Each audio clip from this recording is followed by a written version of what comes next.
The morning sun filtered through the tall windows of St. Mary's Hospital, casting long shadows across the worn linoleum floors. Emma Rodriguez adjusted her scrubs for the third time that morning, trying to ignore the frayed edge near the pocket.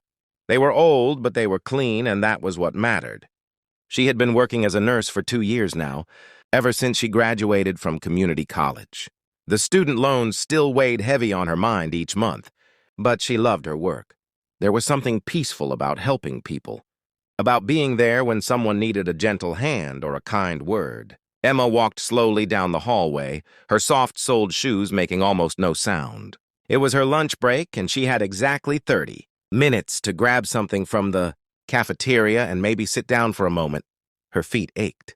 She had been on them since 6 that morning. The hospital cafeteria was on the ground floor, and Emma preferred to take the stairs rather than wait for the elevator. As she pushed open the heavy door to the stairwell, she heard a strange sound. It was soft, like a gasp, followed by a thud. Emma's heart quickened. She hurried down the stairs, her hand gripping the railing tightly. On the landing between the second and first floor, she saw her. An elderly woman lay crumpled against the wall, her silver hair disheveled, her face pale as snow. "Ma'am?" Emma called out, rushing to her side. She knelt down carefully, her training taking over. The woman's eyes were closed, her breathing shallow but steady. Emma checked her pulse. It was there, weak but present. The woman's clothes were expensive, Emma noticed. A silk blouse in deep blue, tailored slacks, and leather shoes that probably cost more than Emma's monthly rent. But none of that mattered right now. "Ma'am, can you hear me?" Emma spoke softly, gently touching the woman's shoulder. The elderly woman's eyes fluttered open. They were a striking gray-blue, clouded with confusion. Where am I?" she whispered. "You're in the stairwell at St. Mary's Hospital," Emma said calmly. "I think you fainted." "I'm a nurse. My name is Emma. Can you tell me your name?"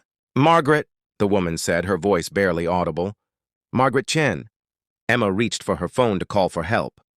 But Margaret's hand shot out, surprisingly strong, and gripped Emma's wrist. "Please," she said. "No fuss, I got dizzy. I haven't eaten today." Emma hesitated. She should call for a stretcher, get Margaret properly checked out. But something in the woman's eyes made her pause. There was pride there, and stubbornness, and something else. Fear, maybe, or exhaustion. "When did you last eat?" Emma asked gently. "Yesterday morning," Margaret admitted. "I've been visiting someone. My son. He's on the 4th floor. I didn't want to leave him." Emma's heart softened. She understood that kind of love, that kind of devotion. "Okay," she said. "Let's get you up slowly. We're going to get you some food, and then we'll talk about what to do next." She helped Margaret to her feet, moving with patient slowness. The older woman leaned heavily on Emma's arm. Together, they made their way down the remaining stairs, step by careful step. In the cafeteria, Emma guided Margaret to a quiet corner table by the window. "Sit here," she said. "Don't move. I'll be right back." Emma used her meal card to buy 2 sandwiches, a bottle of orange juice, a cup of hot soup, and a banana.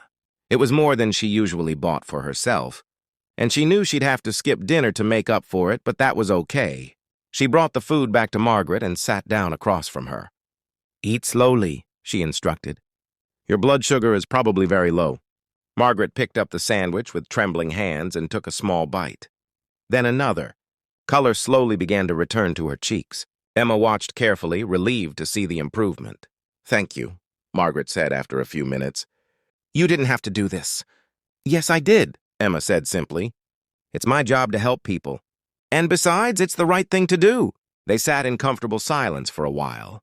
Margaret ate the soup, drank the juice, and slowly seemed to come back to herself. Emma didn't rush her. She had 20 minutes left of her break, and this was more important than sitting alone. "Your son," Emma said gently. "Is he okay?" Margaret's face softened. "He had surgery yesterday. A car accident. He'll be fine, but—" She paused, her eyes glistening. "I almost lost him. I've been by his bedside ever since. I forgot to take care of myself." Emma reached across the table and squeezed Margaret's hand. "He's lucky to have you. But he needs you healthy, too." Margaret looked at Emma for a long moment, really looked at her tired eyes, her worn scrubs, her gentle smile. "You're very kind," she said. "What's your full name, dear?" "Emma Rodriguez," Emma replied. "And you're a nurse here?" "Yes, ma'am." "Second floor pediatrics?" Margaret nodded slowly, as if committing this information to memory. "Well, Emma Rodriguez, you've helped an old woman more than you know today." Emma smiled. "I'm just glad you're feeling better." A week passed. Emma continued her routine, caring for her young patients, working long shifts, going home to her small apartment. She had almost forgotten about Margaret. Chen, when she was called to the director's office one ordinary Thursday afternoon, Emma's stomach twisted with worry as she walked down the hallway. Had she done something wrong? Made a mistake? The hospital director, Dr. Patterson, sat behind his desk with an expression Emma couldn't read, and sitting in the chair beside him was Margaret Chen, looking vibrant and healthy, dressed in an elegant gray suit. "Emma," Dr. Patterson said, standing. "Please sit down." Emma sat, her heart pounding. "Do you remember Mrs. Chen?" he asked. "Yes, of course," Emma said, looking at Margaret. "How are you? How is your son?" "He's wonderful. Recovering beautifully," Margaret said warmly. "Thanks in part to the excellent care at this hospital." She paused. "Emma, I wasn't entirely honest with you when we met. My son is David Chen, and I am Margaret Chen, CEO of Chen Industries." Emma's eyes widened. Chen Industries, the billionaire tech company. It was in the news all the time.